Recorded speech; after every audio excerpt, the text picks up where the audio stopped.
رفیقمون یه کبریتی داره که میگه امکان نداره خاموش بشه. این شما و این هم کبریت طوفان. یه ذره سایزش از کبریت‌های معمولی کلوفتره. اون مرغداری میده. حالا وقتی روشنش کنیم امکان نداره بتونید خاموشش کنید. برای اینکه بفهمیم فقط کافیه فوت کنید. خاموش نشد پشم. خاموش نشد تا اینکه برسه به این ته. این چیه ریخ رو دستم؟ وقتی میسوزه یه چیزایی ازش میچکه، مثل وقتی که شم میسوزه. ولی به نظرتون ضد آبم هست؟ بریم ببینیم رفیقمون راست میگه یا نه. یه دونه دیگه میاریم و برو بریم. خفه شو. پشمو هنوز روشنه. حتی آبم نمیتونه خاموشش کنه. تا آخر میسوزه و از خودش دود در میده.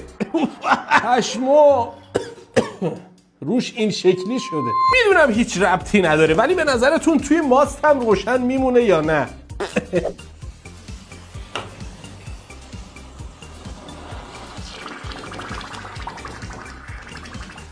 پشمم هنوز روشنه.